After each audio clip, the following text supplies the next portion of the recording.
What is controlling your thoughts? What is enslaving you? Is it the television set, feeding your mind images of what life should be? Is it the internet, drawing you in and controlling your time? Is it drugs or alcohol numbing your brain and diminishing your desires? Or is it weakness? A lack of discipline that prevents you from accomplishing what you want to accomplish. If you configure your life so that what you are genuinely doing is aiming at the highest possible good, then the things that you need to survive and to thrive on a day-to-day basis will deliver themselves to you.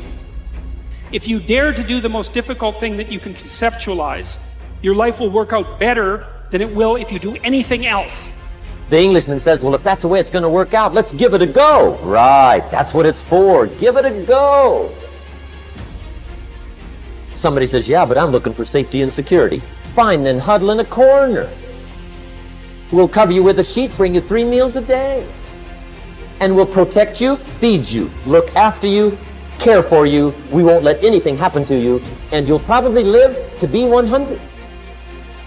The guy said, well, yeah, I'd live to be 100. But what a way to live. Right. What a way to live, safe and secure. Don't ask for security. Ask for adventure. Better to live 30 years full of adventure than 100 years safe in the corner. And see, it's not important how long you live. What's important is how you live. But I think that some of us are producing results in our lives that level of commitment brings that we particularly don't like or find distasteful. I don't think that as a participant in life, you cannot be committed. You're either committed to mediocrity or you're committed to greatness. You're either committed to being productive or you're committed to being non-productive.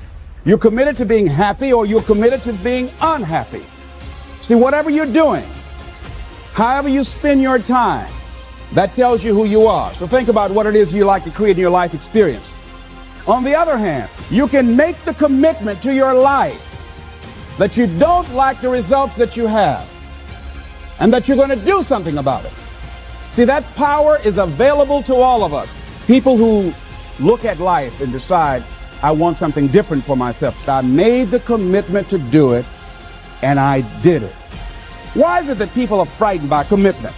Because when you say the word commitment, that intimidates a lot of people. Why? Because it means you have to deliver. So most people like to use that language. They don't want to commit themselves because commitment means, among many things, no excuse is acceptable. That's what it means. No excuse. That if you decided that you're going to do this, if it's difficult, so what? If it's inconvenient, so what? If it becomes hard, then do it hard. Almost any accomplishment in the history of the world has come at the hands of people who've taken risks. People who are willing to push the envelope. People who are willing to explore the unknown. Even if you go and you look in the Bible, you know, the people that are held up as the heroes, they're not the ones who were sitting in their tent under an olive tree. And, you know, the key thing about taking risks is learning. You know, and if something doesn't work out, learn from it, and then you're able to move further. We have to always recognize that we will never make progress unless we're willing to take risks. Claim that you can't do your dream. Dreams require sacrifices. People don't want to sacrifice because they're so used to mommy or daddy or the system or the government or something else taking care of both. It's not how it works. You don't get to the 1% land. You don't get to that unbelievable place of happiness. You don't get to live your dream. You're not entitled to your dream.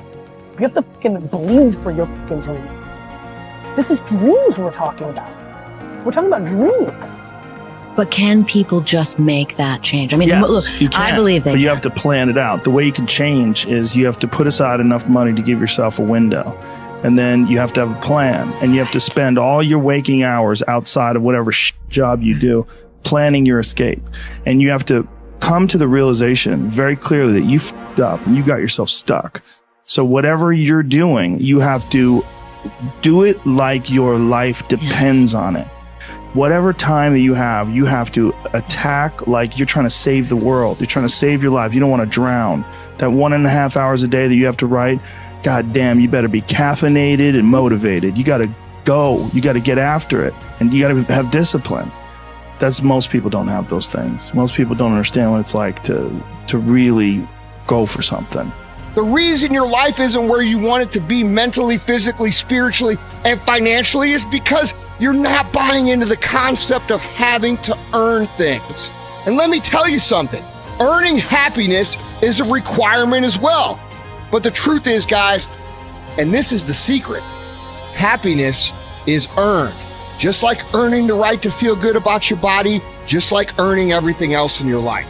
The reason you don't have happiness is because you haven't been disciplined in the rest of your life. When you don't pay that price, you don't get the prize of happiness. This is very simple. A lot of people will say that everybody deserves to be happy. You know what? I don't buy into that shit.